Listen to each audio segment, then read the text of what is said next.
السلام علیکم ورحمۃ اللہ وبرکاتہ۔ کیا حال ہے سب کا؟ الحمد للہ، اللہ کا شکر، الحمد للہ۔ نحمده ونصلی علی رسولہ الکریم، اما بعد فاعوذ باللہ من الشیطان الرجیم، بسم اللہ الرحمن الرحیم۔ رب اشرح لی صدری ویسر لی امری واحلل عقدۃ من لسانی یفقہوا قولی۔ تو تیار ہیں پھر دوا کے لیے؟ کس چیز کی دوا؟ جی، دلوں کی۔ تو آپ کے خیال میں دل کی بھی کوئی زندگی ہوتی؟ دل سوچتا ہے یا دماغ سوچتا ہے؟ اس پر کچھ ریسرچ کی گئی اس ہفتے، تو اس کی کچھ فائنڈنگز آپ کے سامنے رکھتی ہوں۔ آپ میں سے کئی لوگوں نے پہلے بھی اس کو پڑھا ہوگا۔ پہل دل کو صرف ایک پمپنگ مشین سمجھا جاتا تھا کہ جو ہمارے جسم کے اندر کیا کرتا ہے؟ بلڈ پمپ کرتا ہے۔ لیکن جب سے دل کی مصنوعی پیوند کاری کا دور شروع ہوا، یعنی تبدیلی قلب کا جس کو عمل کہتے ہیں، ہارٹ ٹرانسپلانٹ، تو اس سے یہ باتیں کچھ سامنے آئیں، کچھ ایسے تجربے اور ایکسپیرینس کے جس سے یہ پتہ چلا کہ دلوں کی تبدیلی سے انسانوں کا حال بدل گیا، ان کی طبیعتیں بدل گئی، ان کے احساسات بدل گئے، جذبات بدل گئے، خیالات بدل گئے، اور وہ ان کے اپنے خیالات نہیں تھے بلکہ ان کے جسم ان خیالات کے تابع ہو گئے جن کا ان کو دل لگایا گیا تھا۔ تو اس سے یہ پتہ چلتا ہے کہ انسان اگر مر بھی جائے، دنیا سے چلا بھی جائے، تو جو کچھ اس کے دل میں ہے وہ ساتھی ہے۔ اگر وہ دل قبر میں جائے گا تو وہاں پر جو کچھ اس کے اندر ہے وہ ساتھی ہوگا، وَحُصِّلَ مَا فِي الصُّدُورِ، قیامت کے دن ہوگا۔ اور اگر دنیا میں وہ کسی اور کے سینے میں رکھ دیا گیا ہے تو وہاں بھی وہ اپنے خیالات کے ساتھ موجود ہوگا۔ یہ کہتے ہیں کہ انسانی جنین میں حمل کے 21ویں دن دماغ سے پہلے دل بنتا ہے، اور اس کی دھڑکن شروع دن سے آخری سانس تک ہوتی ہے۔ اور آج ہی میں نے ایک نیوز پڑھی ہے جس میں ایک جنین، جس کی عمر، جنین کہتے ہیں جو فیٹس ہوتا ہے ماں کے پیٹ میں، جس کی عمر صرف 17 ویک ہے، وہ مسکرا رہا ہے۔ 17 weeks fetus is smiling۔ Smile کا تعلق کس سے؟ دماغ سے، دل سے۔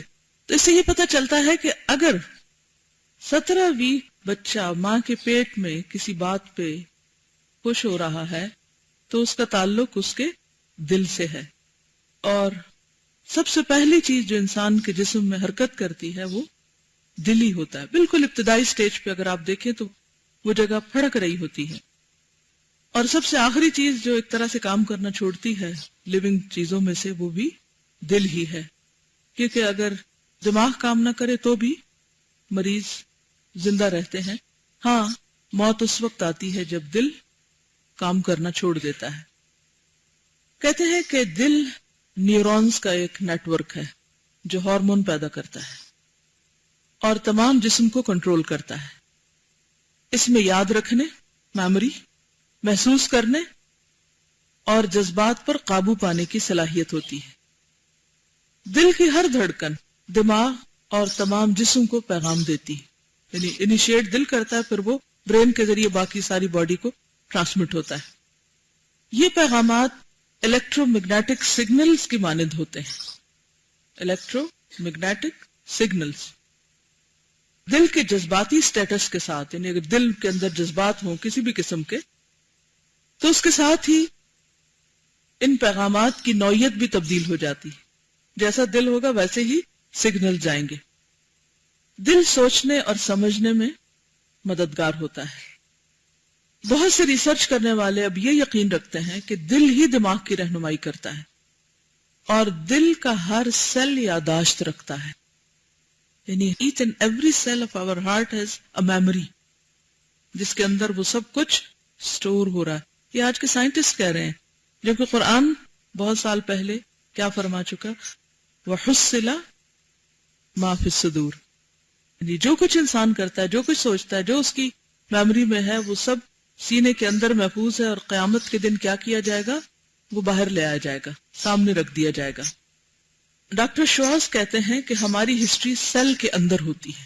Who we are, it's all in our heart۔ بہت سے ریسرچ کرنے والے کہتے ہیں کہ دل کے سیل اطلاعات سٹور کرتے ہیں. ڈاکٹر شوازی کہتے ہیں، گیری شواز ان کا نام ہے، ACHWARTZ، کہ ہم نے ایک بیمار بچے کے دل کو ایک مردہ بچے کے دل سے تبدیل کیا.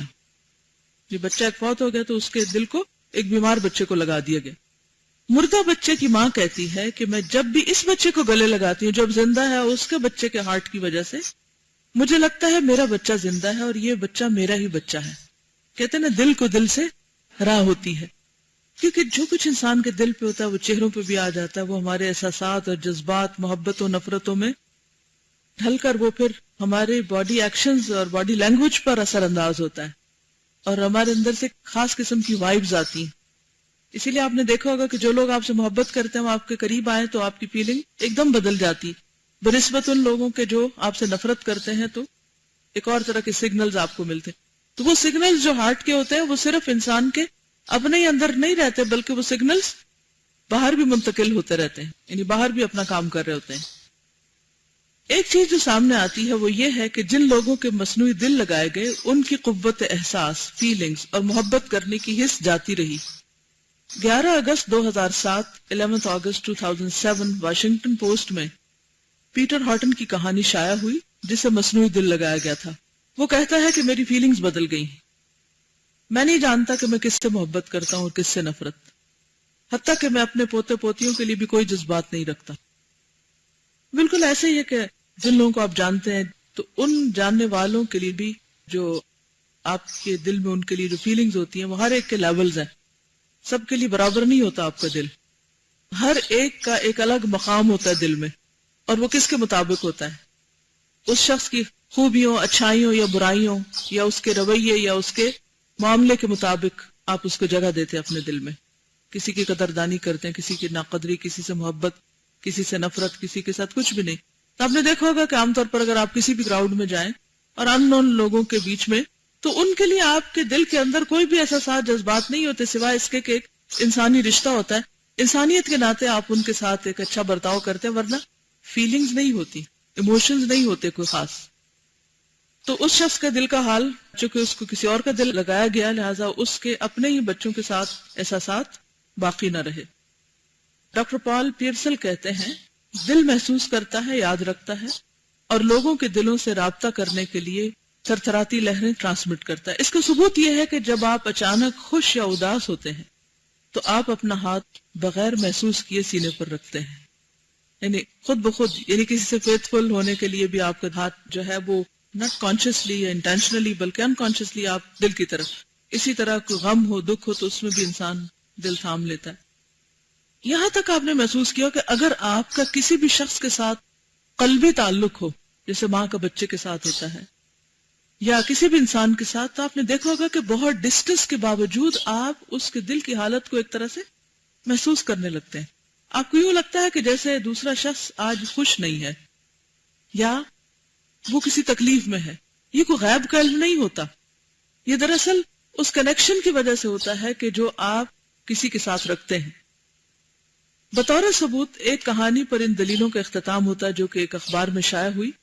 ایک عورت نے ایک دہریہ مرد سے شادی کی اور چند سالوں کے بعد دہریہ مرد نے بندوق کی گولی سے اپنے آپ کو ہلاک کر دیا، ایتھیسٹ نے. اس کی موت کے بعد ڈاکٹروں نے دیکھا کہ اس کا دل صحت مند حالت میں ہے ابھی، تو انہوں نے اس کا دل ایک مسلمان مریض کو لگا دیا.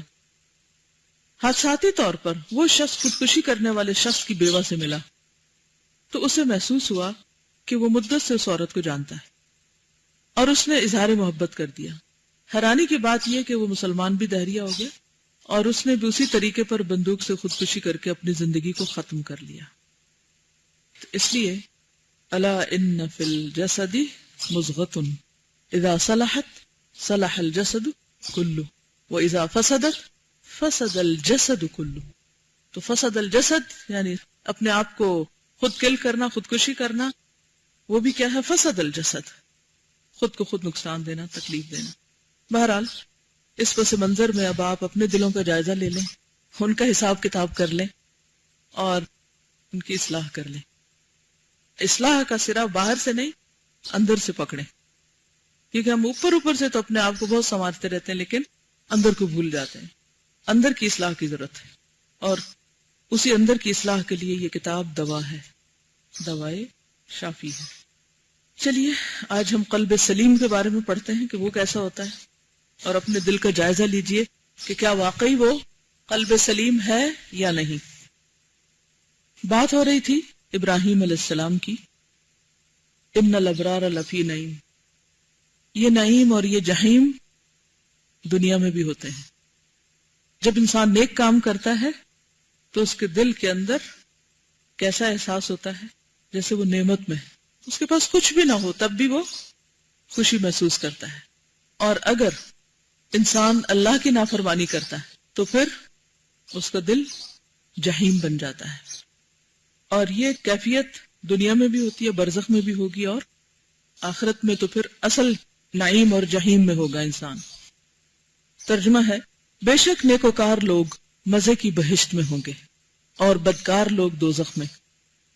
اس سے یہ نہ سمجھا جائے کہ یہ یوم معاد ہے، لوٹنے کا دن، یعنی قیامت کے دن کے ساتھ مخصوص ہے، بلکہ ابرار یعنی نیک لوگ ہر سے یعنی تینوں عالم میں، دنیا میں نعیم اور جنت میں ہیں، اور فجار و بدکار تینوں جہانوں میں جہنم میں ہیں۔ خدارہ بتائیے کہ نیکوکار قلب سلیم، سلامتی صدر، معرفت رب العالمین، محبت خداوندی اور رضامندی الہی سے بڑھ کر دنیا کی کون سی لذت اور کون سی نعمت ہو سکتی ہے۔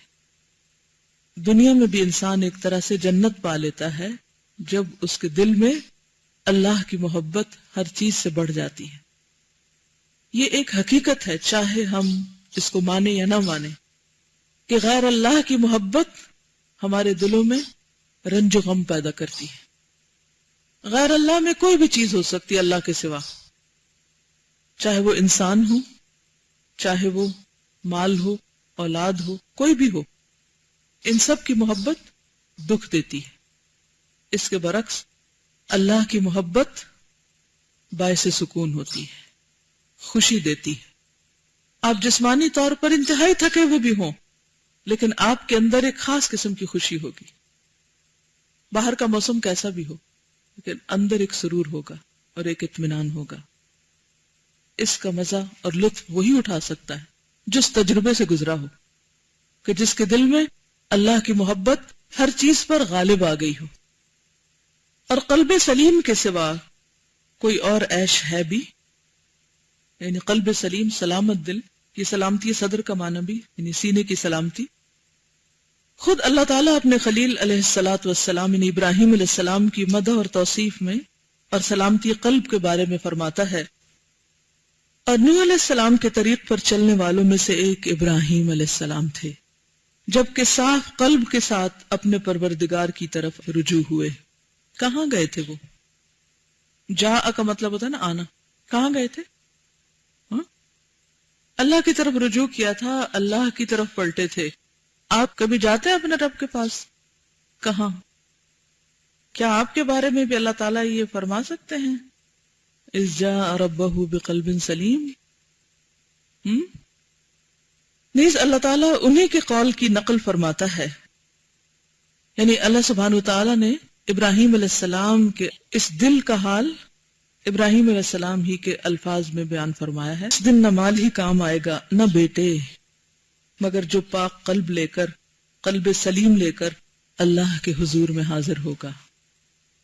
لیکن ہماری عقلوں کو کیا ہو گیا ہے، ہمارے نفر نقصان کے معیار کو کیا ہو گیا ہے کہ جو چیزیں کام آنے والی نہیں، ہمارا زیادہ وقت، دلچسپی، محنت، مشقت، تکن انہی کی خاطر ہے، اور جو چیز فائدہ دینے والی ہے اس پر توجہ کم ہی ہے۔ اور قلب سلیم وہی ہے جو شرک، غل یعنی بغض وغیرہ، غش دھوکہ، حقد اور حسد، حقد بھی کینے کو کہتے ہیں، حسد جالسی، بغض اور کینہ، حرص اور طمع، کبر اور غرور، حب دنیا اور حب ریاست سے سالم محفوظ ہو۔ اب آپ دیکھیے کہ اس میں ایک چیز اللہ سبحانہ وتعالیٰ نے اپنے حق سے متعلق کی ہے، اور وہ کیا ہے؟ شرک، اور باقی ساری چیزیں کس سے متعلق ہیں؟ حقوق و لباس سے متعلق ہیں. یہ ہم ان کے حق میں کمی کرتے رہتے ہیں. غل، غش، حقد، حسد، بغض، کینہ، حرص، طمع، کبر، غرور، حب دنیا اور حب ریاست. بہت سے لوگ اس پر مطمئن ہو کر خوش ہو کے بیٹھ جاتے ہیں ہم شرک نہیں کرتے اور ہم خالص توحید پر ہیں، اور اس دعوے کے ساتھ ایک خاص قسم کا کبر اور غرور بھی ساتھ ہی آ جاتا ہے کہ ہم دوسرے لوگوں کے مقابلے میں بہت اچھے ہیں. اچھی بات ہے، لیکن یہ جو باقی آفات ہیں اس کے متعلق کیا کہتے ہیں؟ کیا ان چیزوں سے دل کو پاک کرنا اللہ کا حکم نہیں ہے؟ کیونکہ جب تک انسان ان مصائب سے نہ نکلے اس کو اللہ کی سچی محبت نصیب ہی نہیں ہوتی. جب آپ کے دل میں کسی کے لیے بھی حسد ہے تو اس کا مطلب کیا ہے کہ آپ اللہ کی تقسیم پہ راضی نہیں، اللہ کے فیصلوں پہ راضی نہیں. کسی کو نعمت کب ملتی ہے؟ جب اللہ کی اذن ہوتی، اللہ کی رضا ہوتی ہے. لیکن عام طور پر ہم اسے کیا سمجھتے ہیں کہ شاید ان کو اپنی کوالٹی سے ملی اور یہ ڈیزرو نہیں کرتے، اور اس سے زیادہ تو میں ڈیزرو کرتا ہوں، اور یہ چیز اس کو کیوں مل گئی اور مجھے کیوں نہیں ملی. اور اس پر ہم پھر ایک جہیم میں پڑے رہتے ہیں. حسد کیا ہے؟ آگ ہے نا، اور حسد کی آگ جہیم ہے. وہ بڑکتی رہتی ہے ہر وقت دل کے اندر، اور اس کی وجہ سے ہم کچھ نہ کچھ آگ اگلتے بھی رہتے ہیں. پھر غضب غیظ کا شکار ہوتے ہیں، غصے میں آتے ہیں اور پھر بولنا شروع کر دیتے ہیں. اب دیکھیں کہ عام طور پر یہ سب کیفیات کیوں ہوتی ہیں؟ اس وقت ہوتی ہیں جب ہم لوگوں سے توقعات رکھتے ہیں، لوگوں سے کچھ چاہتے ہیں، اور لوگ بیچارے سارے ہی کمزور ہیں، چاہے کوئی کتنا بھی بڑا ہو جائے سبھی کمزور ہیں، کیونکہ خود ان کے اپنے ساتھ ضروریات لگی ہوئی ہیں. مثلا آپ دیکھیے کہ بعض اوقات آپ چاہتے ہیں کہ ہر وقت کوئی آپ کے ساتھ ہو جو آپ کی مدد کرتا رہے اور آپ کے کام کرتا رہے تاکہ آپ زندگی کی دوڑ میں تیز ہو سکیں. لیکن کیا کوئی ایک شخص بھی، آپ کی اولاد ہو، شوہر ہو، بچے ہوں، دوست ہوں، خادم ہو، کوئی بھی شخص ایسا کر سکتا ہے؟ بیچارہ نہیں کر سکتا. کیوں؟ اس لیے کہ اس کو بھوک بھی لگے گی، اس کو نیند بھی آئے گی، اسے تھکاوٹ بھی ہوگی، اس کی اپنی بھی کچھ ضروریات ہوں گی. وہ اپنی کہاں سے پوری کرے اگر وہ 24 گھنٹے آپ ہی کا غلام بنا رہے اور ہر وقت آپ ہی کے اشارے پہ دوڑتا رہے؟ پاسبل نہیں ہے، ممکن ہی نہیں ہے. لہذا جس شخص کا دل قلب سلیم ہوتا ہے اس کے سامنے جب کسی کی غلطی آتی ہے کہ کسی نے آپ کے حکم میں کوتاہی کی، آپ کی مرضی کے خلاف کوئی کام کر دیا، آپ کی توقع بھی پورا نہیں اترا، تو وہ کیا سوچ کے مطمئن ہو جاتا ہے کہ انسان ہے، کمزور ہے، ایسا ہی ہوگا، کوئی بات نہیں، چلو چھوڑو اس کو، آگے چلو. اور اس کے دل پر ایک قطرہ برابر بھی نہ میل رہے گی نہ تکلیف رہے گی، کیونکہ وہ اللہ کے فیصلے کو اور اللہ کی تخلیق کو پہچان گیا ہے کہ انسان ایسے ہی ہوتے ہیں، انہی کمزوریوں کے ساتھ ہوتے ہیں، انہی خامیوں کے ساتھ ہوتے ہیں. لہذا نہ تفکر رہے گی، نہ دل ٹوٹے گا، اور نہ ہی آپ جہیم میں پڑیں گے. اسی طرح آپ دیکھیے کہ جیسا آپ کے اندر دل ہے نا، ایسا ہی دوسرے کے اندر دل ہوتا ہے. اگر کسی کے دل کے بارے میں آپ کو کوئی شکوہ ہے کہ اس کا دل بے وفا ہے، یا اس کے دل میں کوئی خرابی ہے، یا اس کا دل بدنیت ہے، وغیرہ وغیرہ کچھ بھی، عام طور پہ ہم لوگوں کی نیتوں پہ شک کرتے رہتے ہیں، ان کی محبتوں پہ شک کرتے ہیں، کبھی کسی اور چیز پہ شک کرتے ہیں جس کا تعلق ان کے دل سے ہوتا ہے. اور دل تو ہے ہی ایسی چیز جو ہر وقت الٹ پلٹ ہوتا رہتا ہے. کبھی آپ تھکے ہوئے ہوتے ہیں، کبھی آپ بیزار ہوتے ہیں، کبھی آپ اپنے آپ سے تنگ ہوتے ہیں. اب دوسرا شخص اس وقت کیا سمجھ لیتا ہے کہ ضرور وہ چیز آپ ہی سے متعلق ہے. مثلا کوئی شخص اپنے مسئلے میں پریشان ہے، فکر مند ہے، غمگین ہے، آپ اس کو دیکھتے ہیں کہ اس کا چہرہ اترا ہوا تو آپ سمجھتے شاید میں نے کوئی غلطی کی. اس وقت بھی آپ فرسٹریشن سے کیسے بچ سکتے ہیں؟ یہ سوچ کے کہ انسان ہے، معلوم نہیں اس کے دل کی حالت اس وقت کیا ہے، اس پہ کیا کیفیت گزر رہی ہے، اللہ اس کی مدد کرے اور آپ اپنا کام کریں. کوئی پریشانی نہیں، کوئی غم بھی نہیں، کوئی دکھ ہی نہیں، کوئی فکر ہی نہیں. ہمیں شکوہ کیا ہوتا ہے عام طور پر؟ فلاں نے مجھے دیکھا، اسمائل ہی نہیں کیا، کنی کترا کے گزر گیا، آنکھ چرا کے گزر گیا، اور شیطان فوراً پہنچ جاتا ہے، ہاں دیکھا، بڑی محبتوں کے دعوے کرتا ہے اور دل پہ گرا لگا دیتا ہے. پھر دوسری دفعہ جب اس کا دل بدلا ہوتا ہے اور وہ اسمائل کر رہا تھا اور آپ ایسے دیکھ رہے ہوتے ہیں، جب اپنی مرضی ہوتی تو اسمائل کرنا شروع کر دیتے ہیں، اور جب ہمارا دل چاہتا ہے تو کوئی ہماری اسمائل کا جواب بھی نہیں دیتا. یہی تو غلط فہمی ہوتی ہے چھوٹی چھوٹی. اس وقت ہم بھول جاتے ہیں کہ دوسرا شخص بھی انسان ہے اور اس کے اوپر بھی مختلف کیفیات آتی ہیں جیسی بعین ہی خود ہمارے اوپر آتی ہیں. تو ان معاملات میں اتنی فکر مندی کی کیا ضرورت ہے, اتنی پریشانی کی کیا ضرورت ہے؟ تو پھر انسان حالات کے مطابق موافقت کرتا چلا جاتا ہے اور وہ ہر حال میں نعیم میں رہتا ہے, نعیم میں رہتا ہے. کسی کو بینیفٹ آف ڈاؤٹ دیتا ہے کہ وہ بھول گیا ہوگا, کسی کو دیتا ہے کہ اس کی طبیعت خراب ہوگی, وہ ایسا ہے نہیں, بس ہو گیا اس سے, انسان ہے, کمزور ہے. کسی کو کسی طرح, کسی کو کسی تعویل سے. ہوتا کیا ہے کہ ہم اپنے آپ کو تو خوب تعویلیں دیتے ہیں, جب اپنے سے غلطی ہو جاتی ہے تو بہت سی تعویلیں دے دیتے ہیں, لیکن جب کسی کی غلطی ہوتی ہے تو کوئی تعویل نہیں دیتے, خوب خوب پکڑتے ہیں دوسرے کو. اور دوسرے کو تو کیا اس کا اثر پہنچے گا, اس سے پہلے خود جو جہنم میں ہے وہ اپنے اوپر پڑے گا. تو اس لیے اپنی بھلائی کے لیے اور اپنے فائدے کے لیے لوگوں کو معاف کر دیا کریں اور لایانی باتوں کو چھوڑ دیا کریں اور چھوٹی چھوٹی باتوں کو بڑھایا نہ کریں. کسی بھی ریلیشن شپ میں, چاہے ہسبینڈ ہو, چاہے بچے ہو, چاہے دوست ہو, چاہے کولیگز ہو, کوئی بھی ہو. اور پھر اس میں آپ دیکھیے کہ نمبر 1 شرک ہے, اور آخری بات جو ہے وہ حب ریاست ہے, اتھارٹی کی محبت, چیزوں کو کنٹرول کرنے کی, پوزیسو ہونے کی. یہ ایک اور آفت اور بلا ہے. اور شرک کے بعد بہت سی خرابیاں اس مصیبت سے آتی. یہ حب ریاست صرف کسی ملک کے سربراہ میں نہیں ہے, یا کسی آرمی کے جرنیل میں نہیں ہے, یا کسی اور ادارے کے چیئرمین میں نہیں ہے. یہ حب ریاست ہر شخص کے اندر ہے. حتیٰ کہ آپ دیکھیں گے کہ جو سرونٹس کے اندر بھی جو زیادہ سٹرونگ ہوتا ہے وہ کمزوروں کو باس اراؤنڈ کر رہا ہوتا ہے, ان کو کنٹرول کر رہا ہوتا ہے, اور ان کا لیڈر بنا ہوا ہوتا ہے, اور ان پہ اپنا حکم چلانا چاہتا ہے.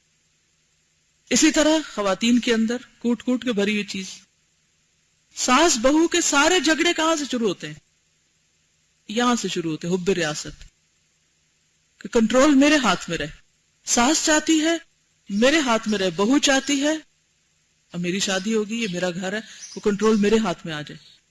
اس مصیبت پہ قابو پانے کے لیے بھی بہت مضبوط ایمان چاہیے ہوتا ہے, کہ جس میں انسان اختلاف کے باوجود لوگوں کے ساتھ بہت مفاہمت کے ساتھ رہے, اور بہت کنٹرول کی فکر نہ کرے, بلکہ اپنی ذمہ داری ادا کرنے کی فکر کرے, کیونکہ کلکم راعن وکلکم مسئول عن رعیتہ.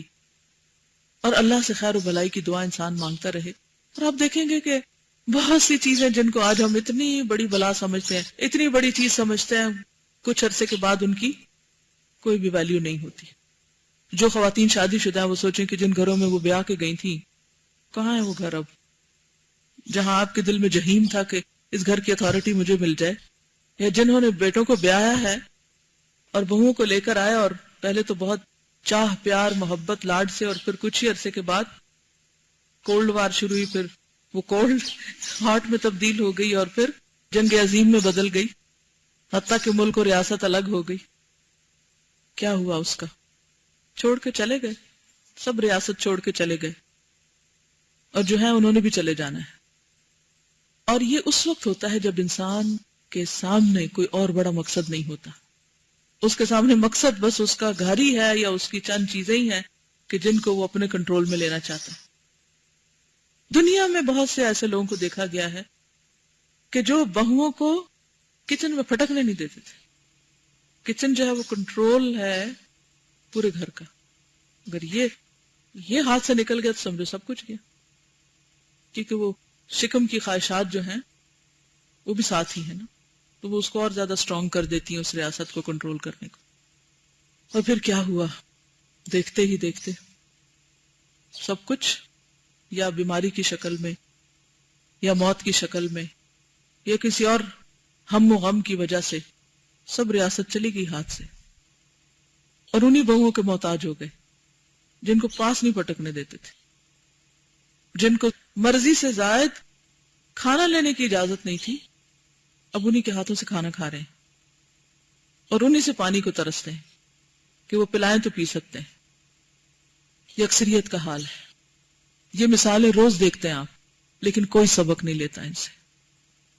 ہر معاملے میں آپ دیکھیے, کوئی بھی ایسی جگہ جس کی اتھارٹی کا آپ کو بہت شوق ہے, حب ریاست, سب کا انجام یہی ہے, کچھ بھی ساتھ نہیں جانا. جب پاس رہنا ہی نہیں تو کیوں نہیں اپنی زندگی میں اپنے ہاتھوں دوسروں کو دیتے؟ کیوں نہیں اپنے ہاتھ سے دوسروں کو ساتھ ملاتے کہ وہ آپ کے لیے صدقہ جاریہ بن جائے؟ جو سکلز، ہنر، علم، تجربہ آپ کے پاس ہے، پیار محبت سے آپ منتقل کر دیں دوسروں کے پاس، اپنی زندگی میں دے ڈالیں وہ چیزیں، تاکہ آپ کے بعد آپ کے تجربے سے جو فائدہ اٹھائے وہ آپ کو جزا ملتی رہے۔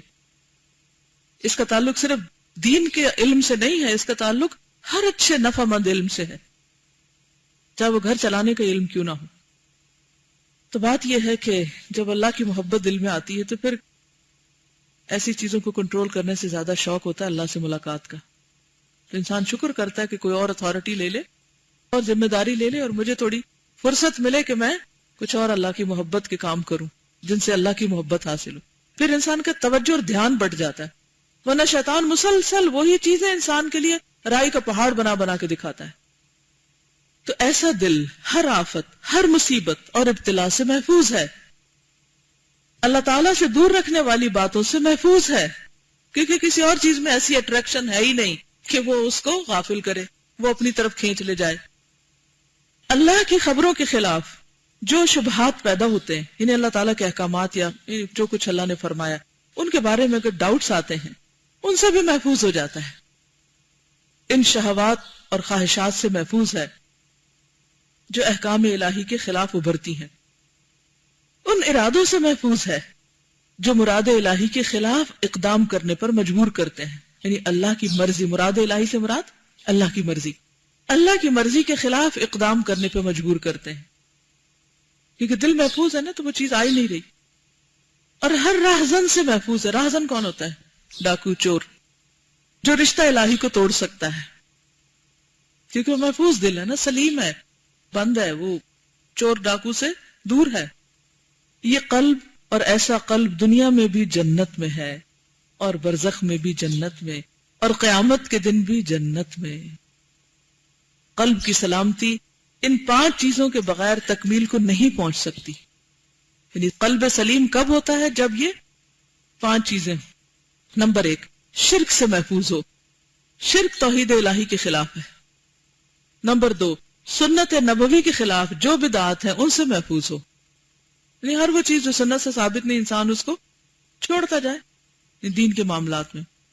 نمبر 3، امر الہی کے خلاف، یعنی اللہ کے حکم کے خلاف، یا ایھا الذین آمنوا کہہ کے جو بھی حکم دیے اس کے خلاف جو شہوات اور خواہشات ہیں ان سے محفوظ ہو۔ تمام احکامات کو بغور پڑھے اور دیکھے کہ میرے اندر تو نہیں ہے کچھ اس میں سے، اور جو چیز دیکھے کہ یہ اللہ کی مرضی کے خلاف جاری ہے اس کے پیچھے لگ جائے اور اس کو اپنے اندر سے نکال کے چھوڑے۔ نمبر 4، اس غفلت سے محفوظ ہو جو ذکر الہی سے غافل اور بے خبر کر دے، یعنی کسی ایسی مجلس، کسی ایسے انسان، کسی ایسی جگہ، چیز، کام سے بچ کے رہے جو انسان کو اللہ کے ذکر سے غافل کرے۔ اور ہم سب کو پتا ہے نا کہ کون کون سی چیزیں ہمیں اللہ سے غافل کر دیتی ہیں۔ خاص طور پر 2 چیزوں کا ذکر ہے قرآن میں، یا ایھا الذین آمنوا لا تلہکم اموالکم ولا اولادکم عن ذکر اللہ ومن یفعل ذلک فاولئک هم الخاسرون۔ جاب، بچے، یہ 2 بڑی چیزیں، مردوں کے لیے اموال ہے زیادہ بڑا ہم، اور عورتوں کے لیے اولاد ہے بڑا ہم۔ حج ڈیلے کر رہے ہیں، بچوں کو کیا ہوگا؟ زکوٰۃ نہیں دے رہے کہ مال کو ایسی چیزوں پہ لگائے چلے جا رہے ہیں کہ جن کی حقیقت میں کوئی بڑی ضرورت نہیں، یہ بے وجہ قرضے پہ قرضے لیے چلے جا رہے ہیں مال مزید بڑھانے کے لیے۔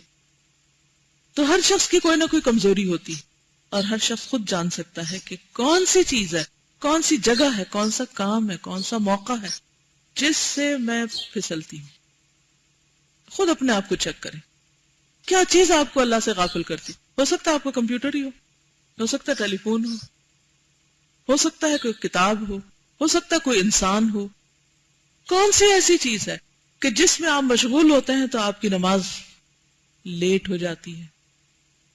کون سی ایسی چیز ہے کہ جس میں مشغول ہونے کے بعد آپ قرآن پڑھنے کا ٹائم ہی نہیں پاتے، ذکر استغفار کا وقت ہی نکل جاتا ہے؟ مثلاً آپ دیکھیے کہ آپ میں سے ہر شخص کہیں نہ کہیں کچھ نہ کچھ سفر کرتا ہوگا، چاہے وہ گاڑی پہ کرے، چاہے وہ پیدل کرے، چاہے وہ کسی بھی طرح۔ تو دیکھا گیا کہ بہت سے لوگ سفر کرتے ہوئے بھی باتوں سے باز نہیں آتے اور کیے ہی چلے جاتے ہیں، کسی وقت خاموش نہیں ہوتے، کوئی ضرورت کی ہو یا نہ ہو بس بولے چلے جائیں گے۔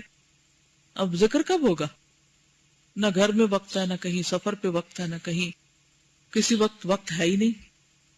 ویسے کچن میں بھی کھڑے ہیں، بولے چلے جائیں گے، بولے چلے، کبھی نوکروں پہ بول رہے ہیں، کبھی بچوں پہ بول رہے ہیں، کبھی اس کو آوازیں دے رہے ہیں، کبھی ادھر کبھی ادھر. ایک ہنگامہ ہے جو گھر میں مچا ہوا ہے، نہ خود کچھ کرتے ہیں نہ کسی اور کو کرنے دیتے ہیں. کوئی بھی چیز، چاہے وہ زیادہ کھانا ہو، چاہے زیادہ سونا ہو، چاہے زیادہ باتیں ہوں، کوئی بھی چیز جس کی وجہ سے آپ اللہ کے ذکر سے غافل ہوتے ہیں، اس کو آپ خود ڈیٹیکٹ کریں، خود دیکھیں کیا ہے. سب کی ایک نہیں ہوتی، ہر ایک کی کوئی نہ کوئی الگ چیز ہوتی، اور اس کو کٹ ڈاؤن کریں. اپنے ذکر کے ٹارگٹس مقرر کریں کہ یہ مجھے روزانہ کرنا ہے، اور جب وہ مس ہو جائے ٹارگٹ تو پھر آپ دیکھیں کس وجہ سے ہوا، اس کو نوٹ کر لیں. پھر آئندہ اس کے قریب نہ پھٹکیں. اچھا مجھے اب یہ نہیں کرنا، اس کی وجہ سے ایسا ہوا تھا. کیونکہ جب تک مرض نہیں پتہ چلے گا علاج نہیں ہو سکتا. کیونکہ بہت سی چیزوں کو ہم ہلے گلے میں بس ایسے ہی گھما دیتے ہیں، اچھا ہو گیا نا، پھر کیا ہوا، خود کو تعویل دے کے مطمئن کر دیتے ہیں. تو قلب سلیم کے لیے بے حد ضروری ہے کہ ہر اس چیز سے انسان بچے کہ جو انسان کو اللہ کے ذکر سے غافل کرنے والی ہے. نمبر 5، تجرید توحید. تجرید مجرد ہوتا ہے اکیلا ہونا، خالص توحید. تجرید الہی کے خلاف جو خواہشات اور شہوات ہوں ان سے محفوظ ہو. یعنی کوئی چیز جو اللہ پر ایمان میں، اللہ سے محبت میں، اللہ کی عبادت میں کہیں بھی خلل انداز ہو رہی ہے کوئی چیز، تو اس سے اپنے آپ کو الگ کریں، اس کو کٹ ڈاؤن کریں. ان 5 چیزوں کے علاوہ ایک اخلاص بھی ہے، سنسیئرٹی، لیکن یہ 5 امور پر حاوی ہے. یہ 5 چیزیں اللہ اور بندوں کے درمیان کے حجابات ہیں، پردے ہیں، کرٹنز ہیں. ہر حجاب کے ماتحت بے شمار اقسام ہیں جو بے شمار افراد اور لا تعداد اشخاص پر مشتمل ہیں، تہے ہیں ایک کے بعد ایک. اسی وجہ سے ہم کہتے ہیں نا، ہم کوشش بھی کرتے ہیں لیکن اصلاح ہو ہی نہیں پاتی. کیونکہ آپ ایک پردہ ہٹاتے ہیں، اتنے میں آگے ایک اور ہوتا ہے، اس کو ہٹاتے ہیں تو آگے سے ایک اور آتا ہے، ایک اور. جب انسان کو کوئی بات پتہ چلتی ہے وہ کہتے ہیں ہاں مسئلے کا حل مل گیا، لیکن پھر آپ دیکھتے ہیں کہ کہیں اور جا کے اٹک جاتے، پھر وہ ہٹتا ہے تو پھر ساری زندگی عمل جاری رہتا ہے. اسی لیے ہر بندہ اس امر کا محتاج اور ضرورت مند ہے کہ بارگاہ الہی میں اپنے لیے ہمیشہ صراط مستقیم کی ہدایت طلب کرتا رہے. کبھی آپ نے سوچا ہوگا کہ ہر نماز کی ہر رکعت میں سورۃ فاتحہ کیوں ہے؟ یہ سوال ہر ایک کے ذہن میں آتا ہوگا اگر آپ تھوڑا سا بھی سوچیں، کیونکہ ہر وقت ہدایت چاہیے. اچھا، ہدایت کو ہم لوگ عام طور پر جب تفسیروں میں پڑھ لیتے ہیں نا، ہدایت سے مراد وہ راستہ جو بندے کو اللہ کی طرف لے جائے، وہ ایک ویگ سی بات. ہدایت کیا ہے؟ دسو، رہنمائی. کس چیز میں رہنمائی؟ ہر چیز میں رہنمائی چاہیے. یہ رہنمائی صرف اس میں نہیں ہے کہ نماز کیسے پڑھیں، روزہ کیسے رکھیں، زکوٰۃ کیسے دیں. یہ تو ہے ہی، ریچولز ادا کرنے بڑی اچھی طرح پتہ ہونے چاہیے. جو لوگ حج پہ جا رہے ہیں ان کو پتہ ہوگا کہ اس قدر فکر مند ہے کہ انہوں نے سارے ریچولز کو اچھی طرح سیکھ لیا، یعنی کوئی چیز رہ نہ جائے. Obviously this is رہنمائی آپ کو پہلے سے پتہ ہونی چاہیے کام شروع ہونے سے پہلے. لیکن کیا یہ صرف نماز روزہ اور حج تک کی بات ختم ہے؟ کیا ہمیں ریلیشن شپس میں اللہ کی رہنمائی اور گائیڈنس نہیں چاہیے؟ لیکن کتنے لوگ ہیں کہ شادی سے پہلے انہیں بتایا جاتا ہو یا وہ خود جاننے کی کوشش کرتے ہو کہ میرے اوپر میرے شوہر کے کیا حقوق ہیں، یا شوہر کو پتا ہو کہ اس کے اوپر بیوی کے کیا حقوق ہیں، کیا ذمہ داریاں ہیں، کیا فرائض ہیں، کیا کرنا ہے. بچے پیدا ہو جائیں تو کتنوں کو پتا کہ بچے کیسے پالنے. ایک اندھیرا ہے. یہ رہنمائی ہر ایک نماز سے دوسری نماز کے بیچ میں آپ نے دیکھا ہوگا آپ کو کچھ ڈیسیژنز لینے ہوتے ہیں، یہ کروں کہ نہ کروں، چھوٹے چھوٹے اور بڑے بڑے. پھر اسی دوران آپ نماز میں چلے جاتے، بجائے اس کے کہ اخلاص سے اور توجہ سے اللہ سے کہیں کہ اللہ راستہ دکھا، اور دل میں آپ کی وہ خاص بات ہو جس پر آپ کو رہنمائی چاہیے. آپ کیا کرتے ہیں؟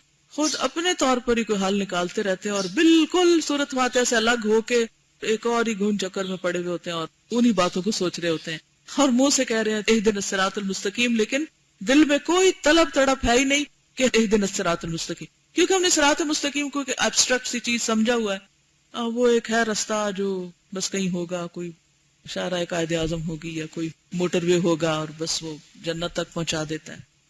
نہیں، ایچ اینڈ ایوری سٹیپ جو آپ زندگی کا لیتے ہیں، آپ نے دیکھو گے کہ لائف کو اسٹل ساکت چیز نہیں ہے، اور پہلے سے آپ کو پتہ بھی نہیں ہوتا کہ ہونے والا کیا ہے.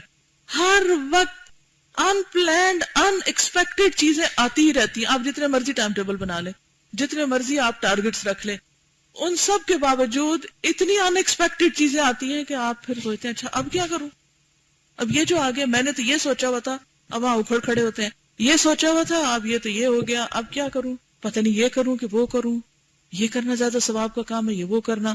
بہت سے لوگ زندگی میں جم کے کوئی کام نہیں کرتے کیونکہ یہ فیصلہ ہی نہیں مرتے دم تک کر پاتے کہ کون سا فیلڈ, کون سی لائن, کون سا کام ان کے لیے زیادہ اجر کمانے کا سبب ہے اور ذریعہ ہے. اس میں بعض اوقات ایک عمومی جہالت ہوتی ہے اور بعض اوقات پتہ چل جانے کے باوجود بھی شکوک اور شبہات کہیں چین ہی نہیں لیتے. تو یہ جو منافقین کے دلوں کی حالت بتائی گی نا, سب سے پہلے فی قلوبہم مرض, امام بخاری کہتے ہیں کہ مرض سے مراد یہاں شک ہے کہ ان کے دلوں میں شک ہی رہتا ہے ہر وقت. جب تک علم یقین میں نہ بدلے اس وقت تک عمل میں ثبات اور دوام قرار آتا ہی نہیں, اور آپ کہیں جمتے ہی نہیں. اور جب تک آپ کہیں جمے نہ, درخت کب پھلتا پھولتا ہے؟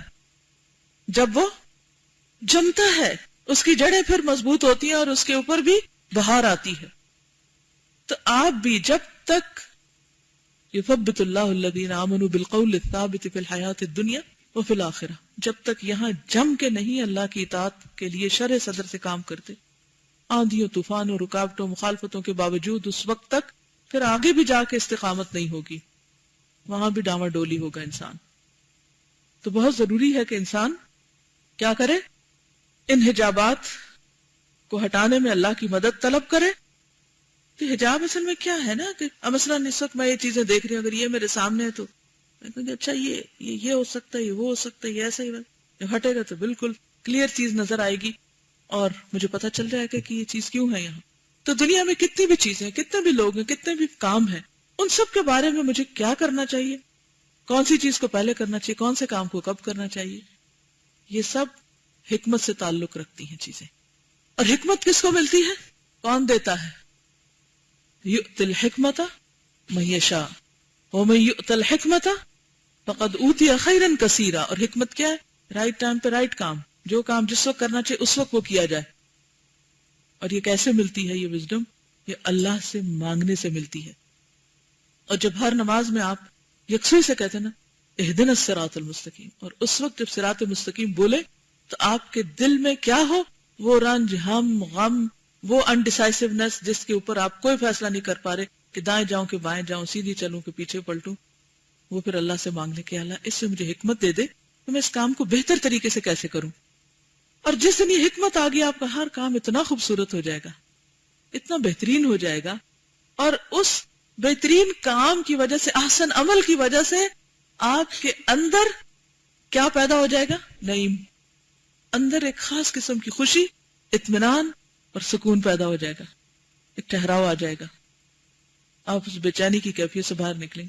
جب تک عمل بدلتے نہیں دل کی حالت بدل ہی نہیں سکتی, کیونکہ پیچھے بھی ہم نے پڑھا نا کہ ہمارے اعمال افعال کس پہ اثر انداز ہوتے ہیں؟ دل پر اثر انداز ہوتے ہیں. اور پھر جو دل میں ہوتا ہے وہ واپس پلٹ کے ہمارے اعمال پہ اثر انداز ہو جاتا ہے, نہ صرف اپنے بلکہ دوسروں کے ساتھ معاملات اور رویوں پر بھی اثر انداز ہو جاتا ہے. تو اس لیے بے حد ضروری ہے کہ انسان اللہ سے دعا کرتے ہوئے کیا کرے, اللہ سے صراط مستقیم حکمت کی دعا کرتے ہوئے اپنے عمل کو بدلے اور اس کے بتائے ہوئے طریقوں کے مطابق چلے. اور جب یہ چیز انسان کو نصیب ہو جاتی ہے تو پھر تھوڑا عمل بھی بندے کے لیے بہت کافی ہو جاتا ہے, کیونکہ وہ کوالٹی کا ہے, وہ درست ہے. جو خالص غذا ہے یا خالص دوا ہے وہ بہت کافی ہو جاتی ہے صحت کے لیے, ضرورت کے لیے. اسی لیے ہر بندہ اس امر کا محتاج اور ضرورت مند ہے کہ بارگاہ الہی میں اپنے لیے ہمیشہ صراط مستقیم کی ہدایت طلب کرتا رہے. دوسری اہم چیز اس میں جو بہت زیادہ فائدہ دیتی ہے وہ کیا ہے, جب آپ یہ مانگتے ہیں تو اللہ تعالیٰ آپ کو اسی وقت دیر اینڈ ڈن بتاتے ہیں کہ اچھا صراط مستقیم چاہیے, کیا کرو, صراط الذین انعمت علیہم. جو چیز آپ کو بہت فائدہ دے گی وہ ہے انسانوں سے سیکھنا, ان انسانوں سے, ان کی زندگیوں سے, ان کے اقوال, ان کی سوچ, ان کی حکمت سے جن پر اللہ نے انعام کر دیا. اسی لیے مجھے ہمیشہ دعا کے بعد، قرآن اور سنت کے بعد جو چیز بہت اٹریکٹ کرتی ہے وہ سلف کی زندگی ہے، ان کے اقوال ہیں، وہ کیا کہتے تھے، کیا سوچتے تھے، کہ صراط الذین انعمت علیہم ہے، وہ چیزوں کو کس نظر سے دیکھتے تھے، کس اینگل سے دیکھتے تھے۔ اب وہ چیزیں آپ کو کہاں ملیں گی؟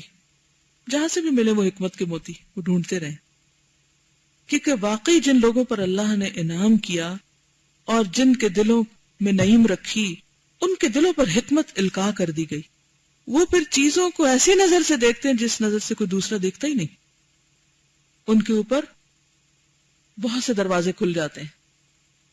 لہذا ان لوگوں کی کمپنی، اب آپ کو اس دنیا میں تو کوئی ہے نہیں، اب کیا کریں؟ کتابیں بھری پڑی ہیں، کتابوں کی کمپنی اختیار کر لیں، وہاں سے پڑھیں۔ انٹرنیٹ پہ بہت کچھ اب موجود ہے، صحابہ کے حالات، اپنی گزشتہ اچھی تاریخ کے واقعات، انبیاء کی تاریخ، وہ کیسے رہتے تھے۔ تو یہ ہے نا صراط الذین انعمت علیہم رضی اللہ عنہم ورضوا عنہ۔ اور اس کے لیے انتظار نہ کریں کہ جب مسلم ہیروز پڑھائیں گے تو پھر ہم پڑھ لیں گے، اس کے لیے خود بھی کوشش کریں، خود ایفرٹ کریں، اور اچھے لوگوں کے واقعات پڑھتے رہیں۔ اس سے کیا فائدہ ہوتا ہے کہ انسان کے عمل میں بڑے ثبات اور یقین کی کیفیت آتی ہے، اور انسان جم کے کام کرتا ہے۔ مثلا عورتوں کا دعویٰ کرنا اور گھر گھر جا کے تبلیغ کرنا اور گھر سے نکلنا بعض اوقات یہ بڑا ایک ڈسپیوٹڈ ایشو ہے دیندار اور بے دین دونوں طبقوں میں، یہ عورت کے کرنے کا کام تھوڑی ہے، اور عورت اس کام کے لیے گھر سے کیوں نکلے وغیرہ وغیرہ۔ اس کا جواب کہاں سے ملے؟ قرآن کی آیت تو ہے والمؤمنون والمؤمنات بعضهم اولیاء بعض یأمرون بالمعروف وینہون عن المنکر، امر بالمعروف اور نہی عن المنکر عورت مرد دونوں پر ہے، مومن مرد اور عورت دونوں پر ہے، بعض نص موجود ہے۔ لیکن پھر اس کو سمجھنے کے لیے ضروری ہے کہ کہیں سے حالات دیکھیں، صحابیات کو دیکھیں۔ تو میں ایک کتاب آج کل پڑھ رہی ہوں، نساء رباہن القرآن، ایسی عورتیں جن کی تربیت قرآن نے کی۔ تو عربی میں کتاب ہے لیکن بہت خوبصورت واقعات، ہر روز بس ایک واقعہ پڑھتی ہوں چھوٹا سا، اور اس سے مجھے بہت رہنمائی ملتی ہے۔ اور فائدہ یہ ہوتا ہے کہ کچھ چیزیں ایسی ہوتی ہیں جب آپ نے پڑھی ہوئی ہوتی ہیں، جب کوئی فیصلہ کرنے کا وقت آتا ہے نا تو فوراً وہ فلیش کر جاتی ہے آپ کے مائنڈ میں، اچھا وہ فلاں جگہ بھی تو ایسا ہوا تھا، لہٰذا جو میں کر رہی ہوں یہ ٹھیک ہے، ورنہ آپ کس کس سے جا کے فتوے لیں گے، اچھا میں ٹھیک کر رہی ہوں یا غلط کر رہی ہوں۔ تو آج صبح جو پڑھا میں نے وہ تھا ام شریک کا واقعہ۔ ام شریک دوس قبیلے سے تعلق رکھتی تھی، ام شریک الدوسیہ ان کا نام تھا۔ تو ان کے شوہر جو تھے وہ مکہ میں تھے، ان کا نام تھا ابو العسکر الدوسی۔ نبی صلی اللہ علیہ وسلم نے جب اسلام کی دعوت دی تو وہ مسلمان ہو گئی، اور مسلمان ہوتے ہی انہوں نے جو پہلا کام کیا وہ کیا تھا کہ قریش کے گھروں میں جانا شروع کر دیا، اور گھر گھر جا کر قریش کی عورتوں کو چھپ کر اسلام کی دعوت دیتی تھی، کیونکہ ہر دور میں عورتوں کا ایکسپوئر مردوں کی نسبت ایسی چیزوں سے کم ہوتا ہے، علم وغیرہ سے اور نئی نئی باتوں سے۔ اب تو خیر گھر پہ انٹرنیٹ آ گئے، ایکول آپ کو موقع مل گئے ہیں، آپ جو چاہے پڑھیں سنیں، اور عمومی طور پر عورتوں کے پاس ایسے چانسز کم ہوتے ہیں، کیونکہ مرد تو باہر جاتے ہیں، دیکھتے ہیں، بہت سی چیزیں سنتے ہیں، پڑھتے ہیں، علمی اعتبار سے بھی اور ویسے بھی ایکسپیرینس زیادہ ہو جاتا ہے کہ ہر روز ایک نئی سچویشن باہر دیکھ رہے۔ پر جو ایک بندہ ہر وقت گھر کے اندر ہی وہ پھر صرف وہی کچھ دیکھتا ہے تو فرق ہو جاتا ہے، obviously میچورٹی میں فرق ہو جاتا ہے، کیونکہ کچھ نالج ہم ایکٹیولی لیتے ہیں اور کچھ پیسively لے رہے ہوتے ہیں، اپنے سراؤنڈنگ سے لے رہے ہوتے ہیں، اور اگر سراؤنڈنگ ایک ہی ہے آپ کی تو پھر صرف وہی ہوتا ہے۔ بہرحال ام شریک نے پہلا کام کیا کہ وہ ایک ایک گھر میں جاتی اور جا کے ان کی عورتوں کو اسلام کے بارے میں بتاتی۔ اب قریش کے سرداروں کو خبر ہو گئی کہ یہ عورت ہماری عورتوں کو بگاڑ رہی ہے، تو انہوں نے کیا کیا، اس کو قید کر لیا اور کہا کہ اگر تمہاری قوم نہ ہوتی تو ہم تمہارے ساتھ بہت برا کرتے، کیونکہ اس دور میں سب سے بڑا خدا قوم تھا، قبیلہ تھا۔ جب وہ پھر بھی باز نہ آئی، یعنی جو بھی ان کے ساتھ انٹریکشن جس کسی کی ہوتی وہ اسلام کی بات کرتی، تو انہوں نے کہا ان کو یہاں سے تو نکالو، لے جاؤ ان کو کہیں اور۔ تو وہ ان کو رسیوں میں پکڑ جکڑ کے یمن کی طرف لے جانے لگے، کیونکہ وہاں ان کے پیرنٹس کا گھر تھا۔ تو اونٹ پہ سوار کیا اور سفر کرتے رہے، ساتھ لے گئے۔ راستے میں 3 دن تک ان کو کچھ کھانے پینے کو نہیں دیا، نہ کھانا نہ پانی۔ جب خود کہیں اترتے سوتے آرام کرتے تو ان کو درخت کے ساتھ باندھ دیتے یا کسی بھی چیز کے ساتھ اور چھوڑ دیتے، اور بار بار یہ کہتے کہ تم دین چھوڑ دو سب کچھ ملے گا، یہ کام چھوڑ دو سب کچھ ملے گا، لیکن وہ اپنی جگہ سے نہیں ہلتی. اب ایک جگہ اترے اور سخت دھوپ تھی، وہاں دھوپ میں ہی باندھ دیا ان کو، اور قریب تھا کہ پیاس سے مر جاتی. تو اتنے میں وہ ایسے ہی نیم سدھ ہو کے پڑی تھی کہ انہیں اپنے سینے پہ ایک ٹھنڈک محسوس ہوئی، جیسے کوئی چیز ٹھنڈی سی ہو. تو انہوں نے دیکھا تو پانی کا ایک ڈول تھا. انہوں نے تھوڑا سا پیا تو وہ ڈول اوپر اٹھ گیا، پھر نیچے آیا وہ ڈول، پھر پیا، پھر ڈول اٹھ گیا، پھر بہت دفعہ ایسا ہوا یہاں تک کہ وہ سیراب ہو گئی. اور پھر انہوں نے اپنے جسم پہ بھی پانی ڈالا. مشرکین جو ساتھ تھے سفر میں، جب وہ اٹھے نیند سے تو دیکھا کہ ان کے جسم پر تری سی ہے، پانی ہے. تو کہنے لگے کہ یہ تم نے کیسے جا کے ہمارا پانی استعمال کر لیا، تمہیں تو اجازت نہیں تھی. اس نے کہا کہ میں نے آپ کا پانی استعمال نہیں کیا. جب انہوں نے دیکھا تو ان کی ہر چیز صحیح سلامت پڑی تھی. تو ام شریک نے ان کو حال بتایا کہ کیا ہوا میرے ساتھ. تو وہ کہنے لگے واللہ لئن کنت صادقۃ فیما تقولین لدینک خیر من دیننا، کہ اللہ کی قسم اگر تم جو کہہ رہی ہو وہ سچ ہے تو تمہارا دین ہمارے دین سے بہتر ہے. اور یہ سن کر وہ سب مسلمان ہوں گے. اس کے ابن الجوزی نے روایت کیا صفت الصفہ میں. اب آپ کہتے ہوں گے کہ وہ اس کے پاس پانی کہاں سے آ سکتا اور یہ تو عقل نہیں مانتی، تو حضرت مریم کے پاس کہاں سے آیا تھا سب کچھ؟ اللہ جس کو جہاں چاہے کھلاتا اور پلاتا ہے. ہم بندوں پہ توقع کرتے ہیں کہ وہ ہمارے رازق ہیں. رازق اللہ ہے، لیکن ظاہر ہے کہ اتنی سخت مشقت اور مشکل اور کوئی برداشت نہیں کر سکتا. پھر جس کے حصے میں اللہ نے یہ نعمت رکھی ہو. بہرحال یہ واقعہ میں نے بہت سال پہلے بھی پڑھا تھا، لیکن ہوتا ہے کہ پڑھ کے پھر بھول جاتا ہے انسان. لیکن اس کو پڑھ کے ایک دم میرا دل کھل اٹھا.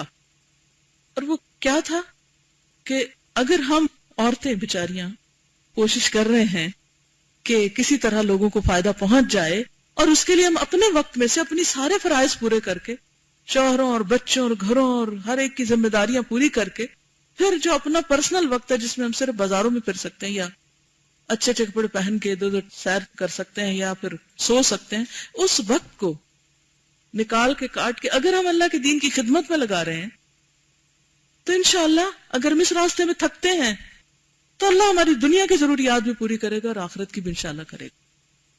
تو اب یہ رستہ صراط الذین انعمت علیہم، وہ انعام، وہ پانی کی شکل بھی انعام ہی کی تھی جو فزیکلی دنیا میں نظر آیا. تو یہ کرامتیں آج بھی ہوتی ہیں. جب سارے لوگ آپ کو ستانے پہ تل جائیں اور آپ کے اپنے بھی، آپ کا قوم، قبیلہ، خاندان دشمن بن جائے تو مت سوچے اللہ آپ کو چھوڑ دے گا. وہ کبھی بھی نہیں چھوڑے گا، وہ نہیں چھوڑتا. لیکن ہم ہل جاتے ہیں نا، ہماری اپنے اندر استقامت نہیں رہتی. تو یہ سب کچھ اللہ سے جب انسان مانگتا ہے حکمت. اب مثلا آپ کوئی اچھا کام کریں، کسی نے اعتراض کر دیا، یہ تو کوئی کام ہی نہیں. اب آپ کہتے ہیں حالانکہ آپ نے شروع کیا تھا بڑی نیک نیتی اور جذبے کے ساتھ، اب شیطان آیا، اس نے وسوسہ ڈالا اور آپ کو کمزور کر کے آپ کی اچھی بھلی ایک نیکی کا سلسلہ ختم کرا دیا. لیکن یہ ہو نہیں سکتا تھا کہ اگر آپ اگلی ہی نماز میں پورے خشوع سے مانگتی کہ اہدنا الصراط المستقیم، اللہ مجھے لوگوں کے فتوے اور لوگوں کی دلیلیں اور لوگوں کی باتیں نہیں چاہیے، مجھے تیری رہنمائی چاہیے. تو مجھے بتا جو کچھ میں کر رہی ہوں وہ صحیح ہے غلط ہے. اور اس کا تجربہ میں نے اپنی زندگی میں کیا. بعض اوقات لوگوں نے جو کچھ میں ٹوٹا پوٹا کرتی تھی اس پہ شدید قسم کے اعتراضات کیے، یہاں تک کہ کوئی کسر نہیں چھوڑی کچھ بھی کہنے میں کہ جو کسی کو برے سے برا کچھ کہا جا سکتا. تو obviously جب آپ اتنی باتیں ادھر سے ادھر سنتے تو پھر آپ سوچتے ہیں کہ اچھا پتہ نہیں شاید میں ہی غلط ہوں. اور دنیا سے زیادہ جب لوگ آپ کو دیندار بن کے آخرت سے بازو کر ڈراتے ہیں کہ آپ کی تو آخرت تباہ ہو رہی ہے جو یہ کر رہی ہیں، تو اس وقت انسان سوچتا ہے چلو دنیا میں تو جگیا سے کیا، آخرت کی قیمت پہ تو یہ نہیں کر سکتے کہ وہاں اللہ ناراض ہو. تو ایسے میں کوئی مفتی ہے جو آپ کو فتویٰ دے گا کہ آپ جو کر رہی ہیں وہ ٹھیک ہے؟ ہو سکتا کوئی بھی نہ ملے، اور آپ کا کیس ایک یونیک کیس ہو کہ اس کو خود بھی نہ علم ہو. کون بتائے گا پھر آپ کو؟ کہاں سے پوچھیں گے؟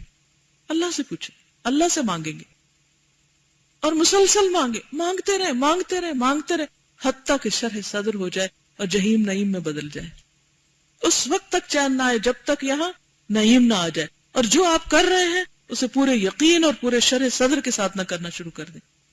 تو اس لیے بے حد ضروری ہے کہ انسان سب سے زیادہ فکر مند ہو اپنے قلب کا اور قلب سلیم کا، کہ مجھے اس کی حفاظت کرنی ہے, اس میں کہیں بال نہیں آنے دینا, اس کو نہیں کہیں نقصان ہونے دینا. دنیا جتنی مرضی آپ کی تعریفیں کرے کوئی فائدہ نہیں ہے اگر یہاں اندر کھٹک ہے کوئی. جتنی مرضی کو تنقید کرے, برا بھلا کہے, آپ کو فرق ہی نہیں پڑے گا اگر یہاں نعیم ہے. اس لیے بہت ضروری ہے کہ جب بھی ذرا بھی دل پہ کچھ آئے تو کیا کرے, فوراً اللہ کی طرف رجوع کرے. اور اگر الگ سے نفل پڑھنے کا ٹائم نہیں بھی مل رہا, ایک تو کہ ذکر کرنے میں کیا مشکل, آپ لوگوں کے بیچ میں بیٹھ کے اپنا کنیکشن اللہ سے بنا سکتے ہیں, کہیں جانے کی بھی ضرورت نہیں, وہیں دیر اینڈ دین اسی وقت مانگنا شروع کر دیں اندر ہی اندر. اور پھر کیا کریں, پہلی نماز جو اس کے بعد آئے رو کے اللہ سے مانگے اور تکرار سے کہیں اہدنا الصراط المستقیم, اہدنا الصراط المستقیم, اہدنا الصراط المستقیم. اس کی جتنی چاہے تکرار کر سکتے ہیں آپ جب تک آپ کا دل راضی ہو جائے کہ سن لی اللہ نے.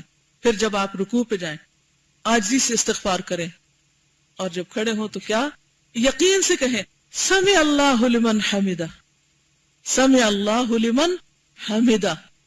تو جو حمد آپ نے وہاں کی اللہ کی, سمع اللہ, اللہ نے سن لی, دعا بھی سن لی, حمد بھی سن لی, ربنا ولک الحمد.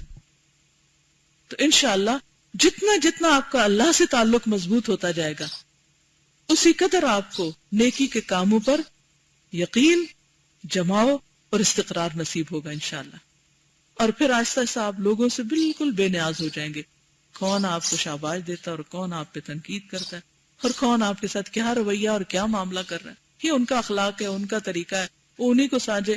ہمیں اپنے طریقے پہ رہنا ہے, اپنے طریقوں کا تعین خود کریں, اپنے دل کی حالت کو کسی کے ہاتھ میں مت دیں کہ وہ اس سے کھیلے, اسے خود کنٹرول کریں. اور یہ کب ہوگا, جب انسان ان خواہشات اور شہوات سے بچے گا, کیونکہ یہ انسان کی کمزوریاں ہوتی کہ جس میں انسان اللہ کو ناراض کرتا ہے. ان 5 چیزوں کے علاوہ ایک اخلاص بھی ہے, لیکن یہ 5 امور پر حاوی ہے, یعنی ہر چیز اللہ کے لیے ہو.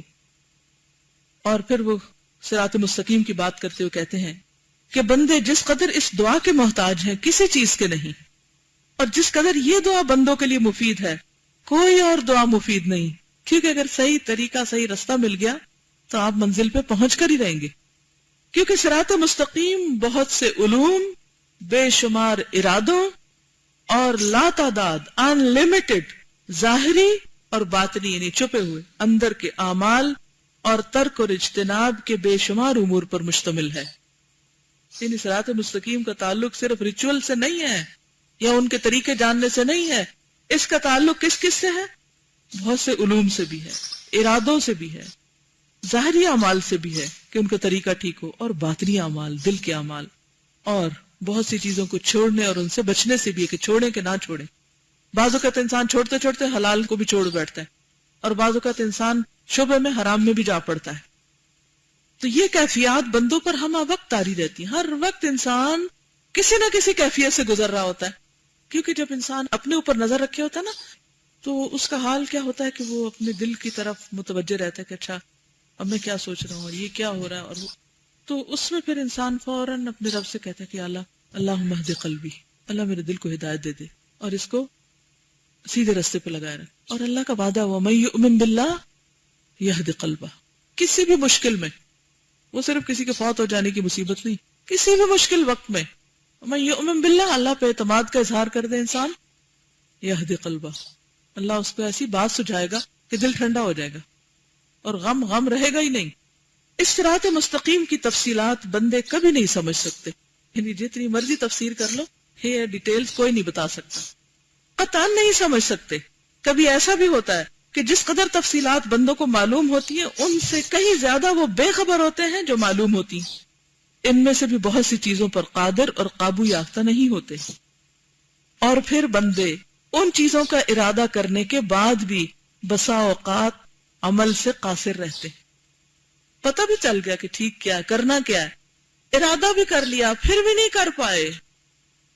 ہوتا ہے ایسا آپ کے ساتھ, ہر وقت ہوتا ہے.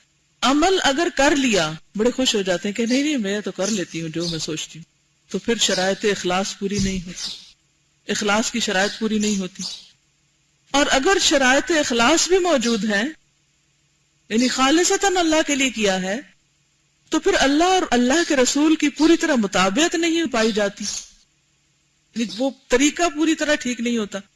اللہ اور اللہ کے رسول کی مطابقت اگر موجود ہے، یعنی انہی کی مرضی کے مطابق کام کیا، تو پھر بندے اس پر ثابت قدم رہتے بھی ہیں یا نہیں.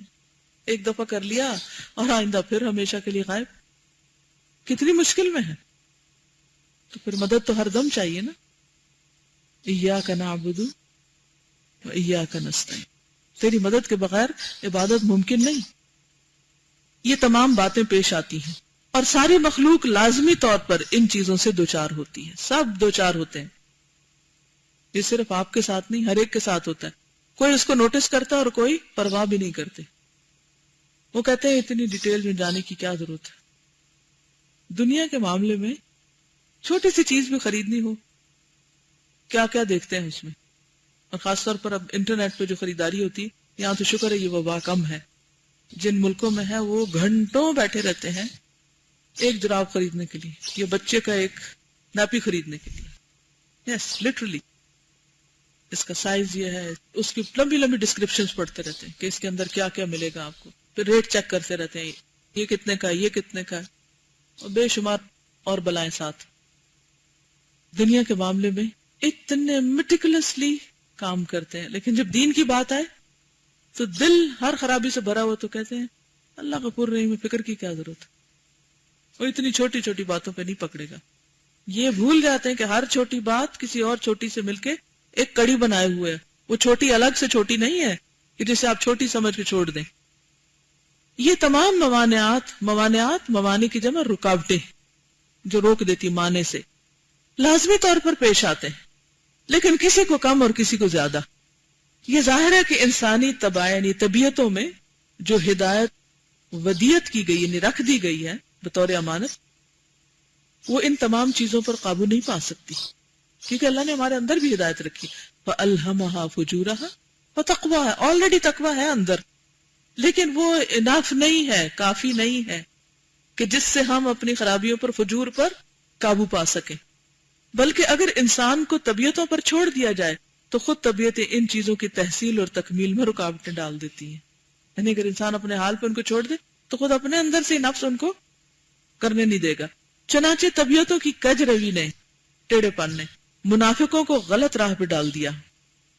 طبائع یعنی طبیعتوں کے رجحانات نے انہیں اصل جبلت ہوتی ہے وہ چیز جو انسٹنکٹ میں ہو، اور جبلی ظلم و جور کی طرف موڑ دیا، فجور کی طرف موڑ دیا. کیونکہ باہر کے حالات اندر کے اس خاص حصے کو متاثر کرتے اور انسان پھر وہ ایک ڈرائیونگ فورس ہوتی ہے، ادھر ہی چل پڑتا ہے. یعنی ایک چیز باہر پیش آئی، اس نے اس حصے کو جا کلک کیا، اندر نیکی کا ماحول تھا، نیکی کی بات تھی، تو وہ نیکی والے حصے کو جا کے چھیڑے گی، اور پھر وہ دل چونکہ ڈرائیونگ فورس ہے تو دل نیکی کی طرف چلنا شروع ہو جائے گا. اور اگر ماحول میں خرابی ہے، ماحول سے مراد صرف لوگ نہیں ہوتے، ماحول سے مراد جو پڑھتے، سنتے، دیکھتے، جس بھی جگہ پر آپ ہوتے، اگر وہاں پر ایسی چیزیں ہیں تو وہ آپ کے جا کے شر کو چھیڑ دیں گی، اور پھر شر ڈرائیونگ فورس بن کے آپ کو شر کے رستوں پہ لے چلے گا. اللہ تبارک و تعالی اپنی قضاء و قدر، تقدیر اور اوامر و نواہی کو اسی صراط مستقیم پر چلاتا ہے، اور اسی کے بموجب بندوں کو دعوت دیتا ہے. اپنے بندوں میں سے جسے چاہتا ہے اپنے فضل و کرم سے اسے صراط مستقیم پر لگا دیتا ہے. یہ سب کچھ عدل و حکمت، صلاحیت اور عدم صلاحیت، محل و مقام کے ماتحت اور اپنے اسی صراط مستقیم کے مطابق کرتا ہے. یعنی اللہ جس کو چاہتا ہے اپنے فضل سے سیدھے رستے پہ لگا دیتا ہے نا، یہدی من یشاء الی صراط مستقیم. ٹھیک ہے، جو اس نے اپنے امر و حکم سے اپنے بندوں کے لیے قائم کی ہے، اور جس کی طرف بربنائے حجت اور عدل اپنے تمام بندوں کو دعوت دی ہے، جو اس نے اپنے حکم کے ذریعے اپنے بندوں کے لیے بنائی ہے، اور جس کی طرف اس نے دعوت دی ہے لوگوں کو، وہ اپنے فضل و کرم کی روح سے جسے چاہتا ہے صراط مستقیم کی طرف ہدایت کرتا ہے، اور عدل و فضل کی روح سے جسے چاہتا ہے اسے دور پھینک دیتا ہے. یہ اس کا عدل ہوتا ہے، ظلم نہیں ہوتا. جب وہ دیکھتا ہے کہ اس بندے کے اندر صلاحیت نہیں، نہ کوئی شوق ہے، نہ کوئی طلب ہے، نہ کوئی تڑپ ہے، تو پھر اس کو اس کے حال پہ چھوڑ دیتا ہے. یعنی جو شخص اپنے نفس کی خواہشات کی پیروی کرتا ہے، پھر اللہ اس کو نفس کے حوالے کر دیتا ہے. اسی لیے ہمیں کیا کہا گیا، وَنَعُوذُ بِاللَّهِ مِن شُرُورِ أَنفُسِنَا وَمِن سَيِّئَاتِ أَعْمَالِنَا. اسی کے آگے آتا ہے من یہدہ اللہ فلا مضل لہ ومن یضللہ فلا ہادی لہ. آغاز کہاں سے ہوا؟ نفس کے شر سے. اور نفس میں صرف شر نہیں ہوتا، خیر بھی ہوتا ہے. قیامت کے دن اللہ تعالیٰ اس صراط مستقیم کو پھر قائم کرے گا، اور جنت میں جانے کی راہ یہی صراط مستقیم ہوگی. پل جو بندے دنیا میں اس سے دور رہے، وہاں بھی اللہ تعالیٰ اس سے انہیں دور رکھے گا، اور جو اس پر قائم رہے وہاں بھی اللہ تعالیٰ انہیں قائم و ثابت رکھے گا، ثابت قدم رکھے گا. جو بندے اللہ اور اللہ کے رسول کے لائے ہوئے دین پر ایمان لائے اور دنیا میں اس ایمان کے نور سے ان کے قلوب منور اور روشن رہے، یہی ایمانی نور ان کے اندر وہاں پوری قوت سے ابھرے گا اور ان کی رہنمائی اور رہبری کرے گا. حشر کی ظلمتوں اور تاریکیوں میں یہ نور ان کے آگے آگے اور دائیں جانب روشنی ڈالتے ہوئے ان کی رہنمائی کرے گا. سورۃ الحدید میں آتا نا، یسعی نورہم بین ایدیہم وبایمانہم بشراکم اليوم. ان کے ایمان کی وجہ سے اللہ تعالیٰ نے اس نور کی حفاظت کی، اور اس وقت تک حفاظت کی جب تک لوگ انہیں دنیا سے رخصت کر کے واپس لوٹے، یعنی قبر تک وہ محفوظ رہے. اس طرح ان کی حفاظت کی جس طرح اللہ کی بارگاہ تک پہنچنے میں ان کے ایمان کی حفاظت کی. منافقین کا نور اس نے بالکل بجھا دیا، اور اس طرح بجھا دیا جس طرح دنیا میں ان کے قلوب دل اس سے محروم رہے. جو لوگ گناہگار ہیں ان کے اعمال و کردار کو اس صراط مستقیم کی ہر دو جانب کانٹوں کی شکل میں قائم کر دیا جو پل صراط پہ لگے ہوئے ہوں گے، جو ان گناہگاروں کے دامن پکڑتے اور الجھاتے رہیں گے جیسے دنیا میں الجھتے رہتے ہیں، اور اسی طرح الجھاتے رہیں گے جس طرح دنیا میں اس راستے پر چلنے سے الجھاتے رہے. کتنی مماثلت ہے دونوں میں. بخاری جو لوگ پڑھے انہوں نے وہ حدیث پڑھی ہوگی نا کہ پل صراط پر کیا ہوں گے، کچھ آنکڑے سے ہوں گے، کانٹے سے ہوں گے، کچھ لوگ تو نکل جائیں گے اور کچھ کو وہ پکڑ لیں گے. یہ کون لوگ ہوں گے؟ جن کو دنیا میں ان کے گناہ الجھاتے رہے، خواہشات ان کو پکڑتی رہیں. اس صراط مستقیم سے اللہ تعالیٰ اپنے بندوں کو اسی طرح اور اسی رفتار سے گزارے گا جس طرح اور جس رفتار سے بندے دنیا میں صراط مستقیم پر گزرتے رہے. جتنی تیزی سے فاستبقوا الخیرات ففروا الی اللہ، جس تیزی سے آپ دنیا میں اللہ کے راستے کی طرف دوڑتے ہیں، اسی تیزی سے وہاں پل صراط پر بھی گزر جائیں گے. کوئی جلد سے جلد پار ہو جائے گا، کوئی دیر سے. پھر ایمان والوں کے لیے اللہ تعالیٰ نے وہاں حوض بنا رکھے ہیں تاکہ وہ ان سے سیراب ہوں، اور اسی قدر سیراب ہوں جس قدر بندے دنیا میں اللہ تعالیٰ کی شریعت و دین سے اس پر عمل پیرا ہو کر سیراب ہوتے رہے. جیسے آپ قرآن کا کوئی لیسن پڑھتے ہیں یا کوئی اچھی نماز پڑھتے ہیں یا ذکر کرتے ہیں یا علم کی مجلس میں بیٹھتے ہیں تو آپ کے دل کی کیفیت کیا ہوتی؟ جیسے وہ سیراب ہو گیا. تو جس درجہ دنیا میں سیراب ہوتا ہے اسی درجے قیامت کے دن بھی سیرابی ہوگی اس کو. جو لوگ دنیا میں شریعت اور دین سے محروم رہے وہ وہاں بھی ان حوضوں کے پانی سے محروم رہیں گے. کس قدر ضروری ہے کہ لوگوں کو تیزی کے ساتھ زیادہ سے زیادہ لوگوں تک خیر پہنچائی جاتی رہے تاکہ کوئی بھی محروم نہ رہے. اب ہم کہتے ہیں کہ یہ آخرت ہے، اس پر غور کرو. آخرت تمہاری آنکھوں کے سامنے موجود ہے، اور پھر عالم دنیا اور عالم آخرت کے متعلق اللہ تعالیٰ کی کیا کیا حکمتیں ہیں ان پر غور کرو. پوری طرح معلوم ہو جائے گا، اور ایسا علم یقینی تمہیں حاصل ہو جائے گا جس میں کسی شک و شبہ کی گنجائش نہیں رہے گی. معلوم ہو جائے گا کہ یہ دنیا آخرت کی کھیتی، آخرت کا عنوان اور نمونہ ہے، یعنی سمپل ہے اس وقت آپ کے پاس. وہ اتو بھی متشابہہ، آخرت میں لوگوں کی سعادت اور شقاوت کی منزلیں. میں سوچ رہی ہوں کہ وہ آیت میں جو آتا ہے ثمرہ کا لفظ، کلما رزقوا منہا من ثمرۃ رزقا قالوا هذا الذي رزقنا من قبل. تو ثمرہ کا لفظ اگر آپ دیکھیں نا، it's not فاکہہ. فاکہہ can be ثمرہ but ثمرہ is not only فاکہہ. ثمرہ کسی بھی چیز کا آؤٹ کم، نتیجہ ہوتا ہے. تو دنیا میں ہمارے اعمال کا ایک نتیجہ ہم یہاں بھی روز دیکھتے تھے. دل کی کیفیت یہ بھی ایک ثمرہ ہے. جو کچھ بھی آپ کرتے ہیں وہ سارا کچھ آپ کو کہاں جا کے نصیب ہوتا ہے؟ ہاتھوں میں تو نہیں کچھ ہوتا، وہ یہاں نصیب ہوتا ہے. تو جو ٹھنڈک اور خوشی یہاں نصیب ہوگی انشاءاللہ، نیکی کرنے کی جو ٹھنڈک یہاں نصیب ہوگی وہ انشاءاللہ وہاں بھی نصیب ہوگی. اور اسی طرح باقی جو اچھے اعمال کیے. آخرت میں لوگوں کی سعادت اور شقاوت کی منزلیں دنیا میں ایمان اور عمل، اعمال صالحہ اور کردار بد کے لحاظ سے مختلف ہوں گی. دنیا کی ہر منزل آخرت کی منزل کا عنوان اور نمونہ ہے، اور توفیق اللہ تبارک و تعالیٰ کے ہاتھ میں ہے. اور بڑی سے بڑی عقوبت اور سزا انسان کے لیے یہ ہے کہ دنیا اور آخرت دونوں میں اس صراط مستقیم سے محروم اور بے بہرا ہو. سوچیے اگر اللہ ہم کو ہدایت نہ دیتا، یہ قرآن کی نعمت ہمیں نصیب نہ ہوتی تو ہم کہاں پڑے ہوتے. خوش قسمت ہے وہ جو اس کو مرتے دم تک تھام کے رکھے. اور اس سے بڑی بد نصیبی کوئی نہیں کہ انسان چھوٹی چھوٹی مشکلات اور رکاوٹوں سے گھبرا کے اس راستے اور اس نعمت کو چھوڑ دے. تو اللہ تعالی ہم سب کے ایمان کی حفاظت کرے، ہمارے دلوں کی حفاظت کرے اور ہمیں واقعی قلب سلیم نصیب فرمائے. وآخر دعوانا ان الحمد للہ رب العالمین. کچھ وقت ہے آپ کے لیے. السلام علیکم. مجھے جو آج کے لیسن میں جو سب سے اچھی جو بات جو مجھے فیل ہوئی ہے وہ یہ کہ حالانکہ اتنا عرصہ ہو گیا پڑھتے ہوئے، لیکن مجھے آج ایسا لگ رہا ہے کہ جیسے فرسٹ ٹائم مجھے ایسے کوئی نالج ملی ہے جس کو میں امیڈیٹلی اپلائی کر سکتی ہوں. اور اس وجہ سے میں نے اس کو اپنے ہاتھ پہ لکھا ہے کہ میں اس کو بھولنا نہیں چاہتی. ورنہ ہمیشہ یہ ہوتا ہے کہ پتہ نہیں یہ میری بک بھری ہوئی نوٹ سے، کبھی ریوائز کیا کبھی نہیں کیا، اور اگر کر بھی لیا اس پہ عمل نہیں کیا.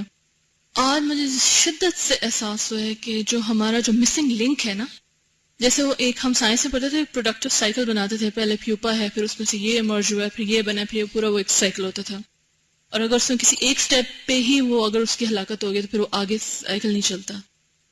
حالانکہ پہلے بھی بات تھا، لیکن آج میرے سے دل کے اندر جا کے یہ چیز گئی کہ ہمارے کیا مسنگ لنک ہے علم اور عمل کے دوران. کیا چیز مسنگ ہے؟ آئی تھنک ہمیں نیڈ ہی نہیں فیل ہوتی.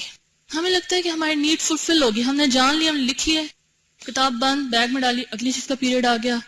وی don't feel the desperate need to act upon it.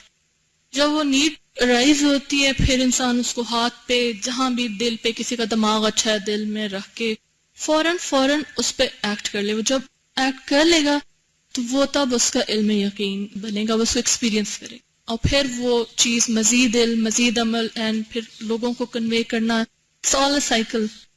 اور اس میں ہر سٹیپ مجھے لگ رہا ہے کہ بہت ہی زیادہ امپورٹنٹ ہے. الحمدللہ. کیونکہ جب کوئی چیز آپ کے سامنے ہوتی بھی ہے اور آپ اس کو ایکسپیرینس نہیں کرتے نا تو وہ علم یقینی کا حصہ نہیں بنتی. دیکھیں ایک ہے تھیوری، ایک ہے نالج، اور ایک یہ ہے اس پر عمل. عمل کر کے جو نتیجہ آپ کو ملتا ہے تو وہ نتیجہ آپ کے لیے مزید کس چیز کا باعث بنتا ہے؟ علم یقینی کا. اور علم یقینی پھر ذریعہ بنتا ہے کس کا؟ مزید عمل کا. السلام علیکم. وعلیکم السلام. الحمدللہ آج میں فرسٹ ٹائم ایج 11 میں آئی ہوں، اور اللہ کا بہت بڑا احسان ہے کہ اللہ تعالیٰ نے اتنی زبردست دنیا میں ہمیں بلڈنگ دی اور اتنے پیارے لوگ جن کے اندر ہم اللہ کا ذکر کر رہے ہیں. میں ڈاکٹر ہوں، آج میری جاب تھی، اور استاذہ کا جب بھی لیکچر ہوتا ہے میرا دل ہوتا ہے کہ بس میں پہنچ جاؤں. لیکن مشکلات، رزق حلال، اور اگر شاپنگ کے لیے اجازت مانگیں تو سب دے دیتے ہیں، لیکن اگر قرآن کے لیے آنا ہو تو اجازت نہیں ملتی. لیکن ایک بات، جب آتے ہیں تو جس طرح وسوسے شیطان ڈالتا ہے، کیونکہ رکاوٹیں ہوتی ہیں. ہم پرمیشن لینا چاہ رہے تھے، میں اپنے کچھ کولیگس کو بھی لانا چاہ رہی تھی، لیکن میں آپ کو بتا نہیں سکتی کہ کتنی ہنڈرینسز تھی ہمارے آنے میں، عجیب سی، یعنی کہ کسی طرح سے بھی تم نہ جاؤ. تو ایک خیال میرے دل میں آیا کہ کیا علمی طور پر جو چیزیں ہم پاتے ہیں اور علم کی صورت میں جو سنتیں اور تمام طریقے اپناتے ہیں، الحمدللہ اللہ کا احسان ہے کہ اللہ نے یہ نعمت استاذہ کے ذریعے سے ہمیں پہنچائی. اور میں آج یہاں لے کر جاؤں گی اپنے کولیگس کو، پتہ نہیں انہیں کیا موٹیویشن ملتا ہے، اور انشاءاللہ ملا ہوگا، کیونکہ مجھے علم سے زیادہ جو پیار اور جو جذبہ ملا، کیونکہ پل صراط کا جو راستہ آج استاذہ نے ایکسپلین کیا اور جس طریقے سے پل صراط سے ہم گزریں گے، میں اس کو بہت جگہوں پر ڈاکٹرز کی کلاس میں ایکسپلین کرتی رہی ہوں، لیکن یہاں آ کر مجھے اللہ نے ایک اتنا زبردست موٹیویشن دیا کہ جو ہم یہاں کریں گے وہی سب کچھ آگے ملے گا. میں اکثر سوچا کرتی تھی وہ بال سے بھی باریک راستہ اور تلوار سے بھی تیز راستہ، اس پہ کیسے تیز چلیں گے جب تک اللہ کی مدد نہیں آئے گی. لیکن اتنی خوبصورت بات جو آج میرے دل کو لگی کہ جتنا تیزی سے فاستبقوا الخیرات اور اس دین اور شریعت کے راستے پر تیز چلو گے اتنی ہی تیزی سے وہاں سے گزر جاؤ گے. اور میں یہ سوچ رہی تھی کہ جتنی بھی رکاوٹیں آئیں لیکن اب میری تیزی میں کوئی کمی نہیں ہوگی انشاءاللہ. اور اب یقین مانیں یہ موٹیویشن مطلب ایک لمحے، ایک چیز، ایک جذبہ، اور وہ جو مجلس کی جو محبت ہوتی ہے، کیونکہ میں یہاں آتی ہوں، انٹرنیٹ پہ بھی سن سکتے ہیں نا، کیونکہ ہمارے پاس تو اتنے سارے کمپیوٹرز ہوتے ہیں، لیکن یہ وہ کمپنی کا اثر اور وہ ایفیکٹیوٹی ہوتی ہے جو ایک جلا بخش دیتا ہے، ایک انرجی دے دیتا ہے. اور آپ دعا کریں میرے کولیگس کے لیے بھی کہ ہمارے سارے میڈیکل ڈاکٹرز جو ہیں اللہ تعالیٰ ہم سب کو اللہ کے دین کی یہ جو تڑپ پہ ڈال دے تاکہ ہم واقعی مسیحا بن جائیں. یہ دعا آپ نے میرے لیے اور میرے قدیس کے لیے خاص طور پر کرنی ہے. اللہ آپ سب کو بہت جزائے خیر دے. السلام علیکم. سازا 2 باتیں شیئر کرنی تھی. ایک تو یہ کہ جیسے آپ نے وہ ایک آرٹیکل پڑھا تھا نا ابھی شروع میں, اس میں یہ جو ایویلیویشن تھی کہ جب میں کسی کے قریب جاؤں تو اس کے دل میں میرے لیے اٹریکشن ہوگی یا ریپلشن. تو اس بات سے بہت خوف آیا نا کہ واقعی جب ہم کسی کے قریب جائیں تو ہمارے سے وہ اٹریکٹ ہوگا یا ریپیل ہوگا نا, ہمارا دل اور اس کا دل جو ہے. اور دوسرا جیسے ابھی انہوں نے یہ بات لکھی نا کہ جو سٹیجز تھیں کہ لا علمی ہے, جب اس کو کور اپ انسان کر لے تو عمل کی قدرت نہیں اس سے ہوتی, پھر عمل کرنے سے کسی نہ کسی وجہ سے قاصر رہ جاتا ہے, پھر عمل کر لے بھی تو اخلاص نہیں ہوتا, اخلاص ہو جائے تو پھر اللہ اور اس کے رسول صلی اللہ علیہ وسلم کی مطابقت نہیں ہوتی, اور وہ بھی ہو جائے تو پھر ثابت قدمی نہیں ہوتی. تو مجھے نا وہ کل ہمارا جو IVR کے سلسلے میں جو میٹنگ تھی اس میں استاذہ مجھے اسٹیٹسٹکس یاد آ رہے تھے, میں چاہوں گی میں ساروں سے شیئر کروں.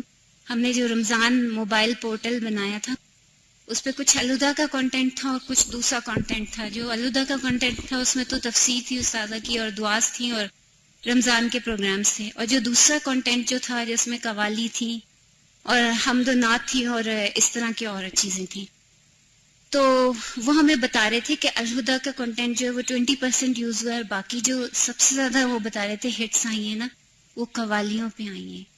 5 لاکھ یوزرز تھے اسلامک پورٹل کے, اور جس میں سے الہدا کے جو تھے وہ تقریباً 2 لاکھ کے قریب تھے. ویسے تو موبی لنک کے 30 لاکھ یوزرز ہیں, اس میں سے 5 لاکھ وہ ہیں جنہوں نے اسلامک پورٹل کے لیے آپٹ کیا. اس میں سے بھی صرف 20% ایسے ہیں جو صحیح دین کو چاہے وہ الہدا کا ہے یا کسی اور کی طرف سے وہ سننا چاہتے ہیں. باقی جو عوام ہے وہ کس میں گری ہوئے, وہ قوالیوں میں. تو مجھے وہی بات یاد آ رہی تھی کہ ہم عمل کرتے ہیں اور کبھی وہ مطابقت نہیں ہوتی. علم آ جاتا ہے کہ ہاں کوئی نیکی کا کام کرنا ہے, پہلے درجے پہ تو علم ہی نہیں, کرنا کیا اور توحید خالص کا ہی نہیں پتا, تجرید الہی کا ہی نہیں پتا. اس کے لیے میں یہاں سے یہ کہوں گی کہ کتنے لوگ اس کے لیے تڑپتے ہیں, کوشش کرتے ہیں, رستے ڈھونڈتے ہیں کہ کون کون سے طریقے جس سے عوام تک ہم پہنچے اور ان کو بتائیں تو صحیح. مجھے خوشی اس بات کی, ٹھیک ہے ہم 20% ہی صحیح, لیکن الحمدللہ اللہ نے یہ توفیق تو دی, رستہ تو کھولا, کچھ ذریعہ تو بنے. اور اس میں کتنے بے شمار لوگوں کی ایفرٹس جو الہدا میں کام کرتے ہیں, جن کے کوئی نام آپ کو نہیں پتا, کوئی ان کی ہسٹری نہیں پتا کہ وہ کہاں بیٹھ کے کیا کر رہے ہیں, کس خاموشی کے ساتھ. ان سب کا حصہ ہے اس میں, اور وہ سالوں کی محنت ہے. جو اس وقت وہاں گئی اور 2 لاکھ یا جتنے بھی لوگوں نے اس کو ہٹ کیا یا جیسے بھی جانا, تو ہم بعض اوقات نیکی کے رستے پہ ہوتے ہیں تو پھر جلدی اور فوراً نتیجہ چاہتے ہیں, اور لانگ ٹرم کوشش اور محنت نہیں کرنا چاہتے. اور اول تو کوشش ہی نہیں, دور اندیشی تو بہت دور کی بات ہے. چھوٹی چھوٹی باتوں پہ اوفینڈ ہو جاتے ہیں, چھوٹی چھوٹی باتوں پہ ہم بیکار کی بحثوں میں پڑ جاتے ہیں, چھوٹی چھوٹی باتوں پہ اصل کام چھوڑ کے رہ جاتے ہیں, کیونکہ اپنے پہ کنٹرول ہی کوئی نہیں.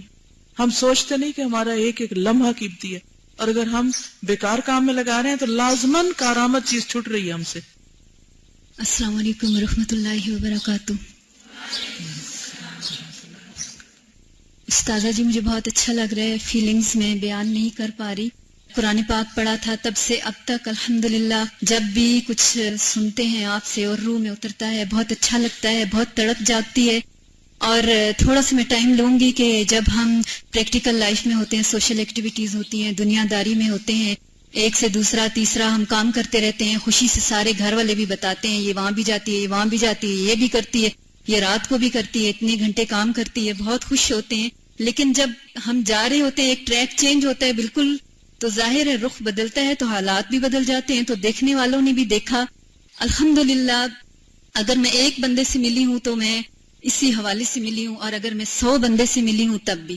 تب سے اب تک جس بھی محفل میں گئی ہوں, میں نے تھوڑا سا آپ کا درس سن کے کیسٹس یا نیٹ کے ذریعے کہیں سے بھی اس ٹاپک پہ, اب خوشی پہ جا رہی ہوں, اب منگنی پہ جا رہی ہوں, اب کسی کی فوتگی پہ جا رہی ہوں, اب کل ہے, جس قسم کا بھی فنکشن ہے الحمدللہ اللہ تعالیٰ مجھے ہمت اور توفیق دے. مجھے آپ کی دعاؤں کی بہت ضرورت ہے, اور میں نے جو آپ نے پڑھایا روح میں اترا, اور یہ امانت ہے, اور انشاءاللہ ہم پوری کوشش کریں گے اور کر رہے ہیں. پلیز آپ ہمارے لیے بہت دعا کیجیے گا. اللہ تعالیٰ ہم سب کو توفیق دے اور اس راستے پر استقامت دے. السلام علیکم ورحمۃ اللہ وبرکاتہ. I just came here as a listener اور میں basically I'm a digital artist and a photographer and I wanted to share something with all of you. الحمدللہ سب سے پہلے تو میں نے یہ کہنا ہے کہ بہت بہت پیارا لیکچر اور اس میں دل کو بہت سی باتیں لگی. تھوڑا سا کہنا یہ چاہتی تھی کہ بینگ اے ڈیجیٹل آرٹسٹ آج کل جو انٹرنیٹ پہ چیزیں ہیں ان کی اوتھینٹسٹی کا سورس ہمارے پاس کوئی بھی نہیں ہے. سو پلیز کسی بھی چیز کو, کیونکہ there is a psychological warfare going on in media and in radio, through internet, through our televisions, in everything. اگر وہ کسی بھی لفظ میں, کسی بھی حدیث میں, کسی بھی آیت میں زیر زبر کی چینج کر دیں یا کسی ایک ورڈ کی جس کی ہمیں اوتھینٹسٹی, اگر وہ نیچے لکھ بھی دیتے ہیں, آج کل تو ایسے سافٹ ویئرز آئے ہوئے ہیں کہ اگر آپ اریز کر دیتے ہو تو اس کے بیک گراؤنڈ ویسا کا ویسا رہتا ہے اور بالکل کچھ پتہ نہیں چلتا. So there are internationally, there are people who are assigned to do this for Muslims. وہ ایسے بلاگرز انہوں نے بٹھائے ہوئے ہیں جو کسی بھی زیر زبر کو اوپر نیچے کر دیں یا کچھ بھی کر دیں اور ہم لوگوں کو نہیں پتہ چلے گا, ہم اپنی لاعلمی میں پڑھتے جائیں گے. تو بہترین سورس اور بکس, بہترین سورس قرآن, اور اس کے بعد اگر آپ نے کنفرم کرنا ہے تو kindly please do proper research on what ever you read and learn. جزاک اللہ. جزاک اللہ خیر. اللہ نے قلم کی قسم کھائی ہے, نون والقلم وما یسطرون. تو قلم تو کاغذ پر ہی لکھتے ہیں, تو اس کی اہمیت کبھی بھی ختم نہیں ہو سکتی, اور اللہ نے اپنی کتاب کی حفاظت کا ذمہ بھی لیا ہے. لہٰذا کچھ بھی آپ پڑھیں, لیکن اگر آپ کے سینے میں اللہ کی کتاب محفوظ ہے تو پھر ہر چیز کو آپ اس پہ پرکھ سکتے ہیں. تو اس لیے بے حد ضروری ہے کہ جتنا بھی آپ جان لیں گے کہ شر کون پھیلا رہا ہے, لیکن جب تک یہ نہیں جانیں گے کہ حق کیا ہے, آپ شر سے بچ نہیں سکتے. اوکے.